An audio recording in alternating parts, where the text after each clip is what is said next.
ರೀ ಎಲ್ಲರಿಗೂ welcome back to our U K kitchen channel. ಇವತ್ತಿನ ದಿನ ನಾನು ಹೆಲ್ದಿ ಆ್ಯಂಡ್ ಟೇಸ್ಟಿ ಆಗಿರುವಂಥ ಶೇಂಗಾ ಚಿಕ್ಕಿನ ಯಾವ ರೀತಿ ತುಂಬ ಸಿಂಪಲ್ಲಾಗಿ ರೆಡಿ ಮಾಡೋದು ಅಂಥೇಳಿ ಹೇಳ್ಕೊಡ್ತೇನೆ. ಬರೀ ಹಂಗಾರ ನೋಡ್ಕೊಂಬರೋನು ಶೇಂಗಾ ಚಿಕ್ಕಿನ ಯಾವ ರೀತಿ ರೆಡಿ ಮಾಡೋದು ಅಂಥೇಳಿ. ಸ್ವೀಟನ್ನು ರೆಡಿ ಮಾಡೋಕ್ಕೆ ಜಾಸ್ತಿ ಏನೂ ಪದಾರ್ಥ ಬೇಕಾಗೋದಿಲ್ಲ ರೀ. ಜಸ್ಟ್ ಒಂದು 3 ಇಂಗ್ರೀಡಿಯೆಂಟ್ಸಿಂದ ನಾವು ಇದನ್ನು ರೆಡಿ ಮಾಡಬಹುದು. ಶೇಂಗಾ ಕಾಳು, ತುಪ್ಪ, ಆಮೇಲೆ ಬೆಲ್ಲ 3 ಇದ್ರೆ ಸಾಕು ಟೇಸ್ಟಿ ಆ್ಯಂಡ್ ಹೆಲ್ದಿ ಆಗಿರುವಂತಹ ಶೇಂಗಾ ಚಿಕ್ಕಿನ ರೆಡಿ ಮಾಡಬಹುದು. ಫಸ್ಟಿಗೆ ನಾನಿಲ್ಲಿ ಶೇಂಗಾ ಕಾಳನ್ನು ತೊಗೊಂಡು ಹುರಿಲಿಕ್ಕೆ ಇಟ್ಕೊಂಡೇನಿ. ಇವನ್ನ ಚೆನ್ನಾಗಿ ಹುರ್ಕೋಬೇಕು. ಫಸ್ಟಿಗೆ ಹಸಿ ಬಿಸಿ ಆಗಬಾರ್ದು, ನೀಟಾಗಿ ಹುರ್ಕೋಬೇಕು. ಆಮೇಲೆ ಹುರ್ಕೊಂಡ್ಮೇಲೆ ಇವನ್ನ ತಿಕ್ಕಿ ಇದರ ಸಿಪ್ಪಿ ಏನಿರ್ತೈತಲ್ಲ ಅದನ್ನೆಲ್ಲ ತಕ್ಕೋಬೇಕು. ನೋಡಿರಿ, ನಾನೀಗ ಶೇಂಗಾ ಕಾಳನ್ನ ಚೆನ್ನಾಗಿ ಹುರ್ಕೊಂಡು ಈ ರೀತಿ ಅದ್ರ ಮೇಲಿನ ಸಿಪ್ಪೆ ಎಲ್ಲ ತೆಗೆದುಬಿಟ್ಟು ಇಟ್ಕೊಂಡೇನಿ. ಈ ರೀತಿ ನೀಟಾಗಿ ಸಿಪ್ಪೆ ಎಲ್ಲ ತೆಗೆದು ಇಟ್ಕೋಬೇಕು. ಈ ರೀತಿ ಆದಮೇಲೆ ನೀವು ಇಷ್ಟ ಮಾಡ್ಕೊಂಡ್ರೆ ಇದು ಚಿಕ್ಕಿ ಮಾಡೋಕೆ ಬರೋದಿಲ್ಲ ರೀ. ಈಗ ಇದನ್ನು ನೀವು ಇನ್ನೊಂದು ಚೂರು ಸಣ್ಣಗಾಗಕ್ಕೆ ಗ್ರ್ಯಾಂಡ್ ಮಾಡ್ಕೋಬೇಕು ಸ್ವಲ್ಪ. ಅಂದ್ರೆ ಜಾಸ್ತಿ ವಯಸ್ಸಾದವ್ರು ತಿಂತಿರ್ತಾರೆ, ಆಮೇಲೆ ಸಣ್ಣ ಮಕ್ಕಳು ಕೂಡ ತಿಂತಿರ್ತಾರೆ. ಆದ್ದರಿಂದ ಸ್ವಲ್ಪ ಸಣ್ಣಗಾದ್ರೆ ಅದಕ್ಕೆ ಬೆಲ್ಲನೂ ಸೇರ್ಕೋತತಿ, ಚೆನ್ನಾಗಿ ಟೇಸ್ಟ್ ಬರ್ತೈತಿ, ತಿನ್ನೋಕ್ಕೂ ಚಲೋ ಅನ್ನಿಸ್ತತಿ ಅದಕ್ಕೆ. ಆಮೇಲೆ ಇನ್ನು ಬೆಲ್ಲದ ಮೆಜರ್ಮೆಂಟ್ ಹೇಳ್ಬೇಕಂದ್ರೆ ಇದಕ್ಕೆ ಹಾಕಕ್ಕೆ ನೀವೀಗ ಎಕ್ಸಾಂಪಲ್ ಹೇಳ್ಬೇಕಂದ್ರೆ 1 ಲೋಟ ನೀವು ಶೇಂಗಾ ಕಾಳು ತೊಗೊಂಡಿರಂಥೇಳಿ ಇಟ್ಕೊಳ್ಳೋಣ. ಸಿಪ್ಪೆ ಎಲ್ಲ ತೆಗೆದ ಮೇಲೆ ನಾನು ಹೇಳಿದ್ದೆ, ಸಿಪ್ಪೆ ಎಲ್ಲ ತೆಗೆದ ಮೇಲೆ ಈ ರೀತಿ ಆದಮೇಲೆ ಅದನ್ನು ನೀವು 1 ಲೋಟ ಒಳಗೆ ಹಾಕ್ಕೊಂಡು 1 ಲೋಟ ನೀವು ಶೇಂಗಾ ಕಾಳು ತೊಗೊಂಡಿರಂದ್ರೆ ಅದಕ್ಕೆ ಬೆಲ್ಲ ತುರಿದಿಟ್ಕೊರಿ. ತುರಿದಿಟ್ಕೊಂಡ್ಮೇಲೆ ಅರ್ಧ ಲೋಟ, 1 ಲೋಟ ಶೇಂಗಾ ಕಾಳಿಗೆ ಅರ್ಧ ಲೋಟ ಬೆಲ್ಲ ಹಾಕಿ ನೀವು ಆಣಕ್ಕೆ ಇಡ್ಬೇಕು. ಅದನ್ನು ಆಣ ರೆಡಿ ಮಾಡೋಕೆ ಇದನ್ನು ಸ್ವಲ್ಪ ಗ್ರ್ಯಾಂಡ್ ಮಾಡ್ಕೊತಾನೆ ಸಣ್ಣಗೆ, ಪೂರ್ತಿ ತರಿಯಾಗೆಲ್ಲ ಒಂಚೂರು. ಯಾಕಂದ್ರೆ ಈ ರೀತಿ ಇಟ್ಟು ನಾವು ಚಿಕ್ಕಿ ಮಾಡ್ಬೋದು, ನಡಿತೈತಿ ಮಾಡಿದ್ರೆ. ಆದ್ರೆ ಇದಕ್ಕಿಂತ ಸ್ವಲ್ಪ ಸಣ್ಣಗಾದ್ರೆ ಶೇಂಗಾ ಕಾಳು ಟೇಸ್ಟ್ ಬರ್ತೈತಿ ಅಂಥೇಳಿ. ಆಮೇಲೆ ಗಟ್ಟಿ ಆಗೋದಿಲ್ಲ, ಮೆತ್ತಗಾಗ್ತಾವೆ, ತಿನ್ನೋಕ್ಕೂ ಚಲೋ ಅಂಥೇಳಿ.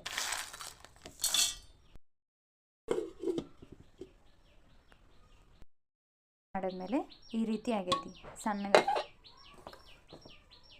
ಈಗ ಇದನ್ನು ನೀವು ಒಂದು ಪಾತ್ರೆಗೆ ತೆಗೆದಿಟ್ಕೊಂಡು ಈಗ ಇದಕ್ಕೆ ಬೆಲ್ಲದ ಪಾಕ ರೆಡಿ ಮಾಡ್ಕೋಬೇಕು.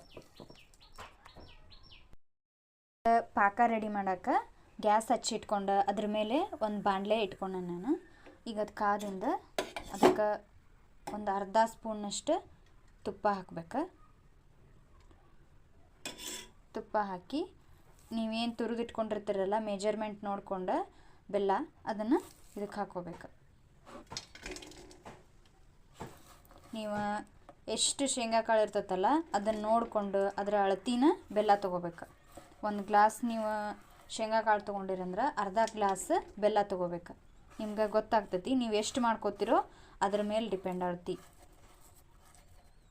ನೀವು ಇದಕ್ಕೆ ವೈಟ್ ಬೆಲ್ಲಕ್ಕಿಂತ ಈ ರೀತಿ ಆರ್ಗ್ಯಾನಿಕ್ ಬೆಲ್ಲ ಬರ್ತೈತಲ್ಲ ಅದನ್ನು ಯೂಸ್ ಮಾಡಿದ್ರೆ ಇನ್ನೂ ಚಲೋ. ಜಾಸ್ತಿ ಅಲ್ಲ, ಒಂದು ಅರ್ಧ ಕಪ್ ಅಷ್ಟು ನೀರು ಹಾಕೊಳಕತ್ತೀನಿ. ಅದು ಬೆಲ್ಲ ಎಲ್ಲ ಬಿಟ್ಕೋಬೇಕಲ್ಲ ಪಾಕದಂಗೆ, ಅದಕ್ಕೆ ಜಾಸ್ತಿ ನೀರು ಹಾಕ್ಕೋಬಾರ್ದು. ಯಾಕಂದ್ರೆ ಅದು ಎಲ್ಲ ಅಳಕಾಗಿಬಿಟ್ರೆ ಅದು ಆಮೇಲೆ ಕುಡ್ಕೋದಿಲ್ಲ, ಚಿಕ್ಕಿ ಮಾಡೋಕೆ ಬರೋದಿಲ್ಲ, ಎಲ್ಲ ಹದ ಕೆಟ್ಟುಬಿಡ್ತೈತೆ. ಅದಕ್ಕೆ ಈ ರೀತಿ ಈಗಿದು ಎಳೆ ಎಳೆಯಾಗಿ ಬಿಟ್ಕೋಕತ್ತೈತಿ. ಇಷ್ಟ ಅಲ್ಲ, ಇದು ಪೂರ್ತಿ ಎಳೆ ಎಳೆಯಾಗಿ ಪಾಕ ಬಿಟ್ಕೋವರೆಗೂ ನೀವು ಇದನ್ನು ಈ ರೀತಿ ತಿರುವಾಡ್ತಾ ಇದನ್ನು ರೆಡಿ ಮಾಡ್ಕೋಬೇಕು. ನಿಮ್ಗೆ ಏನಂದ್ರೆ ಇನ್ನೊಂದು ಸ್ವಲ್ಪ ಡಿಫ್ರೆಂಟ್ ಆಗಿರುವಂಥ ಕಲರ್ ಆಗಿರುವಂಥ ಚಿಕ್ಕಿ ಬೇಕಂದ್ರೆ ನೀವೇನು ಮಾಡ್ಬೇಕಂದ್ರೆ ಒಂದು ಚೂರು ಬಿಸಿನೀರಿಗೆ ಕೇಸರಿ ಹಾಕಿ ನೆನೆಯಕ್ಕೆ ಇಟ್ಟಿರ್ಬೇಕು. ಈ ರೀತಿ ಪಾಕ ಮಾಡುವಾಗಲೇ ಅದನ್ನು ಹಾಕ್ಕೊಂಬಿಡ್ಬೇಕು. ಒಂಥರ ಕಲರ್ ಚೇಂಜ್ ಬರ್ತೈತಿ ಅದಕ್ಕೆ. ಆಮೇಲೆ ಇದಕ್ಕೆ ನೀವು ಏಲಕ್ಕಿ ಲವಂಗದ ಪುಡಿ ಕೂಡ ಹಾಕ್ಬೋದು. ಸ್ಮೆಲ್ ಆಗಿರ್ಬೋದು, ಟೇಸ್ಟ್ ಆಗಿರ್ಬೋದು, ಇನ್ನೂ ಚೆನ್ನಾಗಿ ಬರ್ತೈತಿ ಅದಕ್ಕೆ. ಈ ರೀತಿ ಇದು ಕುದಿಬೇಕು, ಚೆನ್ನಾಗಿ ಕುದಿಸ್ಬೇಕು ನೀವು ಇದನ್ನು. ಈ ರೀತಿ ನೀವು ಇದನ್ನು ತಿರುವಾಡ್ಕೊತಾನೆ ಇರ್ಬೇಕು.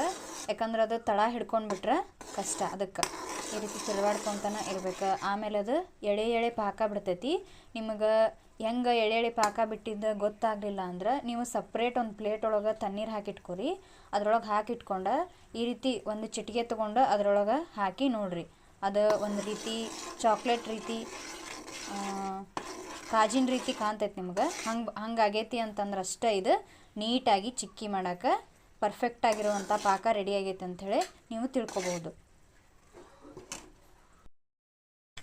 ನೋಡಿರಿ, ಈಗಿದು ಬಿಸಿ ಇದ್ದಾಗನ ಇದಕ್ಕೆ ಗ್ರ್ಯಾಂಡ್ ಮಾಡಿಡುವಂತಹ ಶೇಂಗಾ ಕಾಳೆಲ್ಲ ಹಾಕಿ ಮಿಕ್ಸ್ ಮಾಡತ್ತೇನೆ. ಈ ರೀತಿ ಇದನ್ನೆಲ್ಲ ಹಿಂಗೆ ಚೆನ್ನಾಗಿ ಮಿಕ್ಸ್ ಮಾಡ್ಕೋಬೇಕು.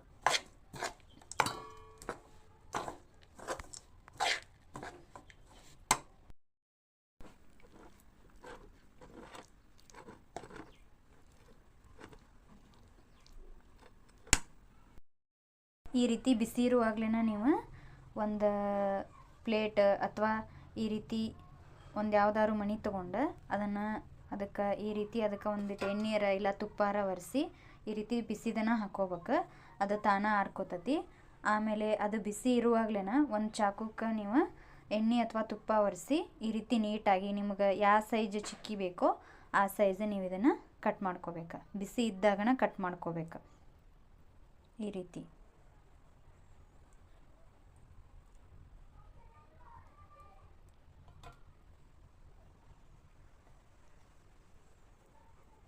ನಿಮಗಿದು ಈಗ ಮೆತ್ತಗೆ ಅನಿಸ್ಬೋದು, ಬಟ್ ಬರ್ತಾ ಏನಾಗ್ತದಂದ್ರೆ ಇದು ತಾನ ಗಟ್ಟಿ ಆಗ್ತತಿ ನೀವು ಆರಾಕ್ ಬಿಟ್ರಿ ಅಂದ್ರೆ.